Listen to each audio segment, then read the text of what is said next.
జనరల్గా మనం వాతావరణం గురించి వర్షాల గురించి వర్షాకాలంలో వింటూ ఉంటాం.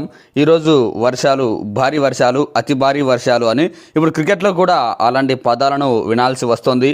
మొన్న సౌత్ ఆఫ్రికా టీమిండియాను భారీ తేడాతో ఓడిస్తే ఇప్పుడు జింబాబ్వేను వెస్టిండీస్ అతి భారీ తేడాతో ఓడించింది అనుకోవచ్చు.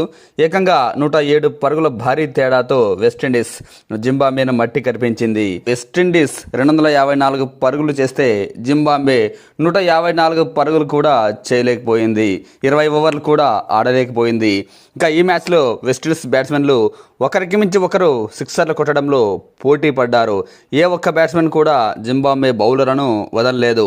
హెట్మైర్ 7 సిక్సర్లతో 7 ఫోర్లతో 34 బంతుల్లో 85 పరుగులు చేస్తే 4 ఫోర్లు 4 సిక్సర్లతో 59 పరుగులు చేశాడు రోమన్ పావెల్. రూథర్ఫోర్డ్ కూడా 3 ఫోర్లు 2 సిక్సర్లతో 13 బంతుల్లోనే 31 పరుగులు.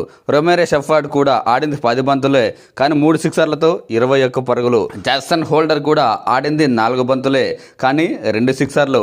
ఇలా సిక్సర్లతో చెలరేగిపోయారు. అటు ఓపెనర్ బ్రాండన్ కింగ్ కూడా ఒక సిక్సర్ కొట్టాడు. ఇలా వరుసగా ప్రతి ఒక్క బ్యాట్స్మెన్ కూడా సిక్సర్లతో చెలరేగిపోయారు. దీంతో వెస్టిండీస్ 254 పరుగుల భారీ స్కోర్ సాధించింది. 6 వికెట్లు కోల్పోయి 20 ఓవర్లలో.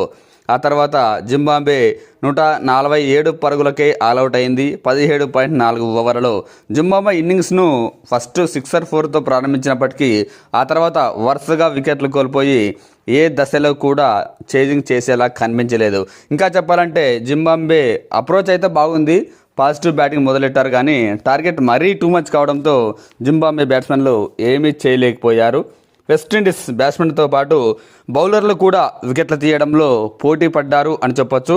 ఫస్ట్ ఓవర్ నుంచే పూర్తిగా కట్టడి చేశారు. అఖిల్ హోసెన్ ఫస్ట్ పవర్ ప్లేలో కంట్రోల్ చేసి 3 వికెట్లు తీస్తే ఆ తర్వాత మిడిల్ ఓవర్లో గుడకేష్ మోటీ కూడా 4 వికెట్లతో సత్తా చాటాడు.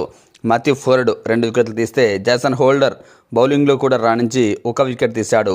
జింబాబ్వే బ్యాట్స్మెన్లలో బ్రాడ్ ఎవెన్స్ 43 పరుగులతో టాప్ స్కోరర్గా నిలిస్తే మరో 2 బ్యాట్స్మెన్లు 20+ చేశారు కానీ ఇవి ఏమాత్రం సంబంధం కలగలేదు వెస్టిండీస్ టార్గెట్కు.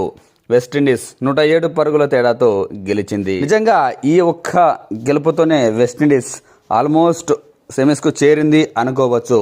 ఇక సమీకరణాలు ఎలా ఉన్నా వెస్టిండీస్కు రన్ రేట్ మాత్రం చాలా అంటే చాలా ప్లస్ అయింది. ఏకంగా +5.35గా నమోదైంది నెట్ రన్ రేట్ వెస్టిండీస్ది. దీంతో మిగతా మ్యాచ్లపై పెద్దగా ప్రభావం చూపకుండానే, మిగతా టీంలపై పెద్దగా ఆధారపడకుండానే ఈసారి వెస్టిండీస్ ఈజీగా సెమీస్కు చేరే అవకాశం కనిపిస్తోంది.